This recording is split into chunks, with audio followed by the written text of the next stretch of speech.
I want to be the first to congratulate all of you guys for graduating this year. I know that there are so many people that are excited for you, that are proud of you, people that are in your family, your friends, your churches, and your ministries. This has been an absolutely crazy year.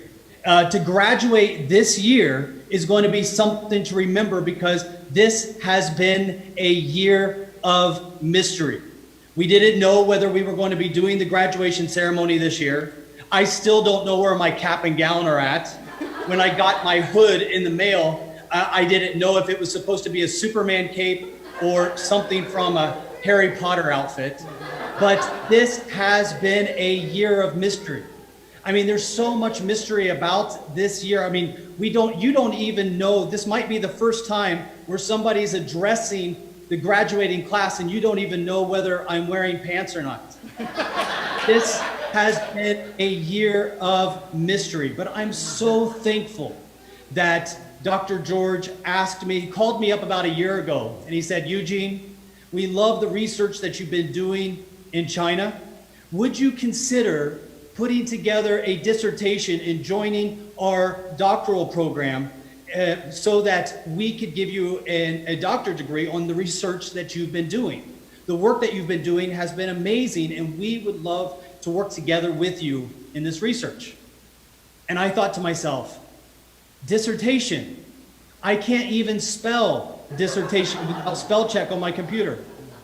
When you look at my background, I probably like some of you. I come from a very small, no-name town. And in fact, if you counted all of the people in my hometown, you might have 100 people if you count the pregnant women twice.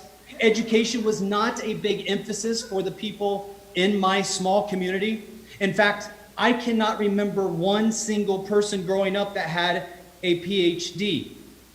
I can actually remember when I was a little boy, my father telling me, today we are going to go fishing.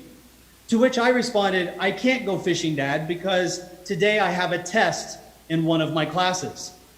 You would have thought that I called him a name. He said, no son of mine is going to be a nerd, get in the truck. So I got, and we went fishing. There was not a focus on education. And in fact, many of you, once you've graduated, one of the first things you want to do is probably tell your family members. I did not even know if I could explain what it meant to get a PhD to my mother, so I didn't tell her. My baby sister, who I think may be watching this right now, said, I'll tell her. So my baby sister went to my mother and told my mother that, Mom, did you know that your son is getting a PhD? To which she responded, what does that mean? She said, it means that your son is now going to be a doctor. To which she said, a doctor?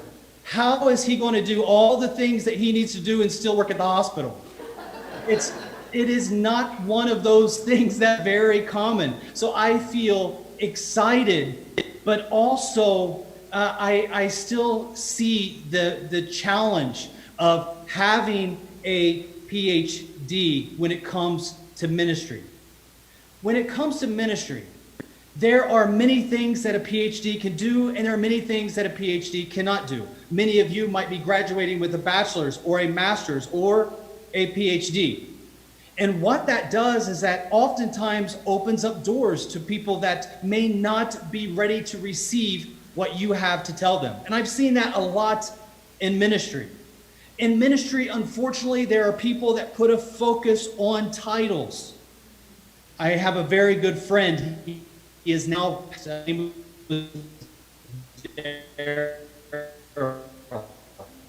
and I remember him. He was sharing in Korea, an area that really embraced titles.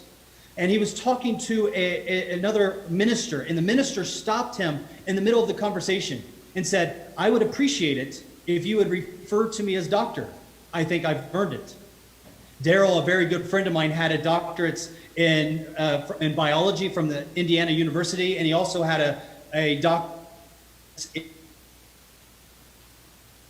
in theology from Trinity. And so he replied without even pausing, I would appreciate it if you referred to me as doctor. I think I've earned it twice.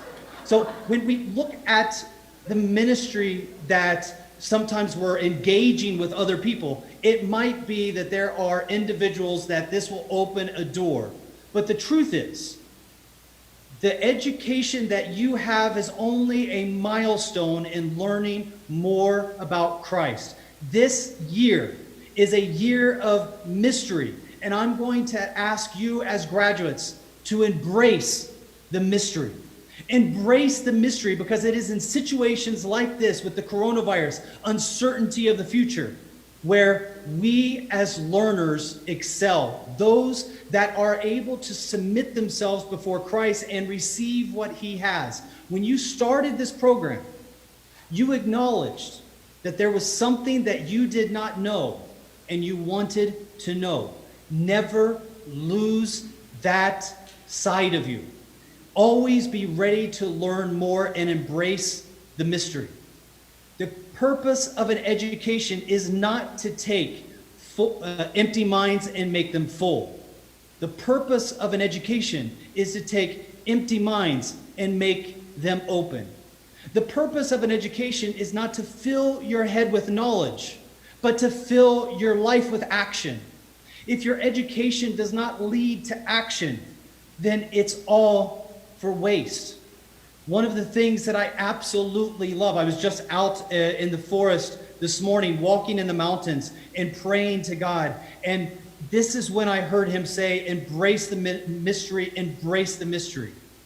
I have learned that the best way to learn more about Christ is to admit that I know nothing. So as you leave out from here, I pray that you continue to submit yourself to the Holy Spirit. Empty your mind of everything that you think you know and continue to learn from Christ and understand that he is a mystery. The thing is, whenever you find pioneers, whenever you find individuals that are making breakthroughs, whenever you find people that are hungry for knowledge, they are the ones that embrace the mystery. When you think that you've arrived in your understanding, that's when you stop to learn. One of the things that I love about the mystery of God is that the more you think you know, the less you actually understand. When you come to an understanding of God and you are in full recognition of your ignorance, that's when God can release his understanding and knowledge into your life. One of the things that I can still remember from my wife and I when we had our 10-year anniversary, that was about 11 years ago, we decided together, let's travel together to New Zealand. And we went to the South Island. This is the birthplace of bungee jumping. And I can remember thinking that this will be amazing to bungee jump in a place where I've never bungee jumped before, and this is the birthplace of bungee jumping. This is where it all started, and this will be my first time doing a bungee jump. My wife, who is not that adventurous, that I want to go before you. And I thought, you're going to go bungee jumping? She said, yes, I want to go bungee jumping, but I want to go before you go. And I remember being on top of the bridge, watching her jump off and go to the boat that was waiting for her in the river below us. After her, they hooked me up, and then I jumped. And when I got into the boat, she shared with me the reason why she wanted to go first. She said, the reason I wanted to go first is to let you know that in our entire marriage, you will always be chasing after me. When it comes to the mystery of God, I think that he wants us to chase him to know more, to always be in that place where we want to know more, where we crave to have more knowledge and understanding of him. During this time of studying for your degree, I'm sure you've come across certain things that you did not know before about God. And when you discover these new things, if you're like me, you get excited. You get so excited, and I can't really explain it, right? It's just this new information. You learn about God, and it's like you see him from a different perspective, and it makes you so excited. I had a mentor one time that shared with me that, you know, the angels that are 24/7 in heaven singing holy, holy, holy. When I think of that, I think, wow, that seems so boring to be there 24/7 saying holy, holy, holy. But he said, what if those angels are before the throne seat of God and they understand something new about God for the first time that they didn't know before? And in that excitement, they just can do nothing more than to bow down and scream out, holy, holy, holy. And before they come back up, a new revelation hits them again. And again, they're so excited that they can't do anything more than to say, holy, holy, holy. That's what I want my entire life to be, where God is a mystery that I continue to chase, to learn more and more. And I pray the same for you. May God continue to be a mystery for you. May you continue to chase him long after this degree. And may you continue a relationship that is intimate to know him more and more. I want to congratulate each and every one of you guys. And I want to thank CMM Theological Seminary for helping me reach this milestone and allowing me to see Christ from a different perspective, but also allowing there to be room for more mystery to be learned and discovered of Christ. Thank you guys so much, and God bless you.